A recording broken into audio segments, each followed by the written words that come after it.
All right, Mr. TALIAFERRO, how's everybody doing out there? Ladies and gentlemen, this is my favorite story that I've done on this platform so far in 2019. My favorite story by far. Every element of this one just makes me happy on the inside. So I hope you enjoy this story the way that I do. A couple weeks ago, DJ Khaled dropped his latest studio album, Father of Assad. I like the album a lot.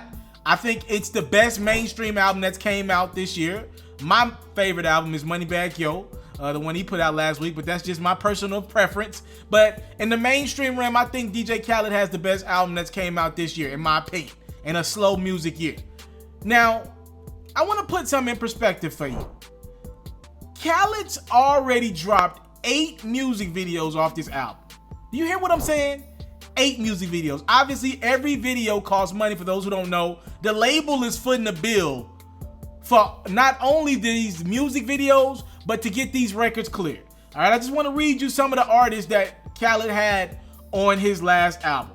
Travis Scott, Post Malone, SZA, John Legend, Lil Wayne, Chris Brown, Big Sean, 21 Savage, Cardi B. He got Meek Mill on it 3 times. Lil Baby, J Balvin, who's a huge pop star, and a lot of other acts that I didn't even name. Also, from a popularity standpoint, he has the rest in peace Nipsey Hussle man. Nip is on the album as well. So I just want to put in perspective just how many big names Khaled has on his album for 2 reasons. We're highlighting that. Number 1, you got all the popular artists you could think of on your project. For all that type of publicity around your project, you got all the big names, including Nipsey Hussle, who obviously after his death, people are looking for any more music that they can get from Nipsey Hussle. Again, rest in peace to Nip. Second reason why I bring that up. Financially, that's a lot of money that label is putting out to support their guy, DJ Khaled. So Khaled's got all these big artists on the album. All these music videos are already done. He did Saturday Night Live the week his album dropped. He also did a Pepsi Summer Grand Kickoff show in New York. Again, I want to put in perspective for you. The label pays for most of this stuff. The SNL appearance. When he did SNL, obviously he's not a rapper, so he had to get all those artists that were over there on SNL that came and performed. Wayne was there. A lot of those, Lil Baby was there, Meek was there. He had to get all those artists and get them there. The label had to pay for that as well. They're traveling, all that good stuff. Okay? Epic is also footing the bill for Khaled's promo, his radio promo. If you listen to like The Breakfast Club or something like that in the morning, when Khaled dropped his album the first day, iHeart played a new Khaled record the entire morning of like a Breakfast Club. Like that happens with an artist like Khaled. He gets more promo than anyone. Literally, I'm serious about this. When his album drops, they play that thing every 15 minutes on the dial when Khaled drops an album. Also, I didn't even bring up that Khaled tried to cheat the system the way Khaled cheats the system. So last year, Khaled dropped 2 Lucy's, is what they call them, right? 2 singles that at the time were not for a project. He didn't drop an album last year, but he used them. These streams do count. So Top Off with Jay-Z, Future, and Beyonce. Y'all might remember that one. I put the top off the Maybach. I did the top off. And also that No Brainer record with Justin Bieber, Chance the Rapper, and Quavo. No Brainer, whatever, however the song goes. So those records are on Father of Assad as well. So again, all those streams, them records going platinum or whatever they went, all that counts towards Father of Assad's first week number. Now, I said all that to paint this picture to you guys that DJ Khaled should not be the guy complaining about press promo or a label getting behind you. Well, Khaled was complaining about his label not being behind him. Reportedly, when DJ Khaled found out that he would not have the #1 album in the country, but actually have the #2 album in the country, second to Tyler, the Creator. Yes. So Khaled did all this promo. He announced the album a month before it dropped. He did all those performances to obviously promote the album. And Tyler, the Creator, comes out of the blue pretty much the week of, announces an Igor project, and he outsells DJ Khaled. And by the way, both of these guys did really good first week numbers. Tyler, the Creator, did over 165,000 the first week for that Igor project, and Khaled did around 135 to 137,000 first week. So great first week numbers, over 100K for both of these artists, well over 100K, but it's not, for Khaled at least, it's not a #1 album. And reportedly he went into his office and he threw a temper tantrum. Multiple music sources told Page Six that Khaled was boo-hooing after he found out that he'd have the #2 album behind Tyler, the Creator. He stormed into the Epic office with an entourage, according to one source, and when the projection showed that his album would be second, he was angry and he was yelling. He threw a temper tantrum, blaming the label for not pushing the project the way he thought it should be pushed.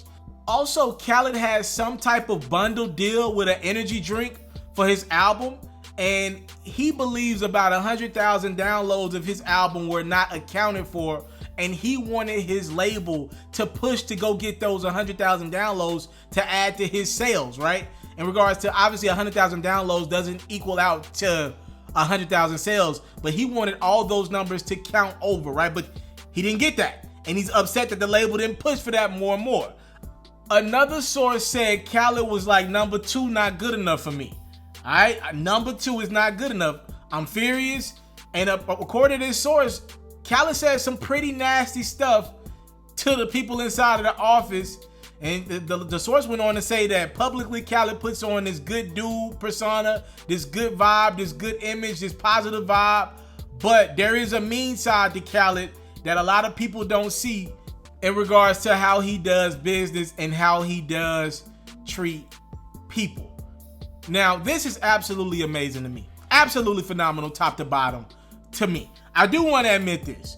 It's not uncommon for a guy who's a competitor. This is Khaled's championship. He puts an album out pretty much every year, every other year. So this is his championship. He wanted to be #1. Numbers mean something to a guy like Khaled. It's probably how he does a lot of his pitches, like when he's going to a brand like, yo, hey, Pepsi, I want to work with y'all. I got the #1 album in the country. I had the #1 album when I came out. I'm pretty sure there's big business in having a #1 album or just having that title on your name, right? I'm not mad at Khaled for walking into the room like he's Michael Jordan and saying, look, Epic, the standard is #1, nothing less. I ain't mad at that. But when I hear stories about how Khaled is saying negative stuff to people personally, taking it out on individuals, saying that you didn't do your job, pretty much you didn't do your job well enough, right? And when I see Khaled complaining about promo, I can do nothing but laugh and on the inside be a little bit joyful.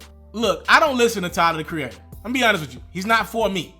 One time I went to a Chance the Rapper festival in Chicago, and Tyler, the Creator, was one of the guys performing, and I hated his performance. I hated every minute of it. As a matter of fact, his whole performance, which felt like it went on forever, I took a break. I sat my ass down for them 45 minutes and cooled off. All right, I was waiting on Lil Wayne to hit the stage. I didn't care about no damn Tyler, the Creator. Not for me. Not for me. But I'm happy for him. That Earthquake record is cool. It's all right, I guess. But I'm happy for Tyler, the Creator. I'm happy for what this represents. Because Tyler, the Creator is the dude who obviously doesn't have the budget that a Khaled does. And Tyler, the Creator is doing phenomenal. He's got that festival that does great. Tyler, the Creator is well off. But let's not kid ourselves. He does not have the budget of a DJ Khaled. He doesn't have the artist behind him, the money behind him, none of that. Like, he just doesn't. He doesn't have the stamp like a Khaled does, the years in the game like Khaled, none of that stuff, right? But I like what this represents. The thing you can't take away from Tyler, the Creator, is his fans. That's the one thing he got, is he has diehard fans.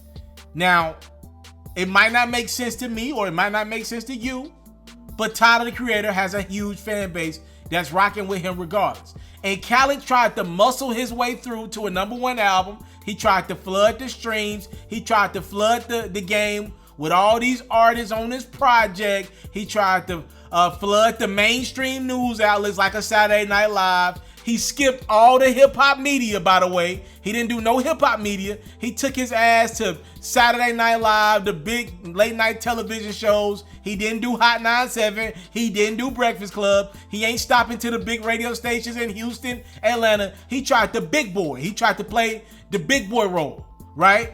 he tried to play the too good for this. Like he's of the caliber of a Jay, a Beyonce. When they drop, they don't gotta do press. But if they do press when they want to, right? Or Will Smith or something like that. They don't necessarily gotta do press, but sometimes they do like a late night television show. And that's what Khaled tried to do with this album. But you ain't them, Khaled.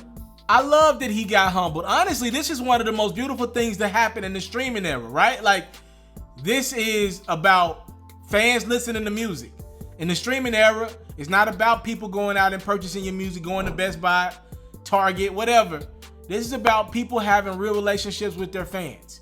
And Tyler, the Creator, has a real relationship with all them kids that listen to his music, that got their parents' iTunes, Apple Music account, Spotify account, Tidal account, all that great stuff.